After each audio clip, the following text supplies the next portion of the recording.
ఇది మన చిన్నప్పుడు మా తాత వాళ్ళు దీంతో స్మోక్ చేసి తాగేది. ఈ చెట్టుని ఏమంటారో మీకు ఏమైనా ఐడియా ఉంటే చెప్పండి. ఇది అప్పుడు చిన్నప్పుడు వాళ్ళు తంబాకు వేసుకొని మాట్లాడుకుంటా కథలు చెప్పుకుంటా బుస్స బుస్స అని స్మోక్ తీసుకుంటా చెప్పేవాళ్ళు. అప్పుడు నాకు చాలా గుర్తున్నది. నేను చాలా చిన్నప్పుడు ఆ రోజులలో ఈ లీవ్స్కి బాగా డిమాండ్ ఉండే. నాకు కూడా మా తాత తెంపుకురారా అని పంపించేది. దీనికోసం నేను చిన్నప్పుడు ఎడ్లను మెప్పుకుంటే తెంపుకొచ్చేటేమో.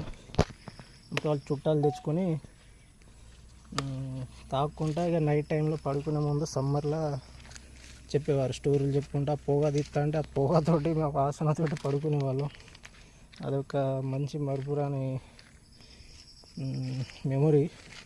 సో ఇప్పుడు చెట్టు కనిపిస్తే ఆ పాత రోజులు గుర్తొచ్చినాయి. అందుకనే దీన్ని తెంపుకొని మీతో షేర్ చేద్దామని.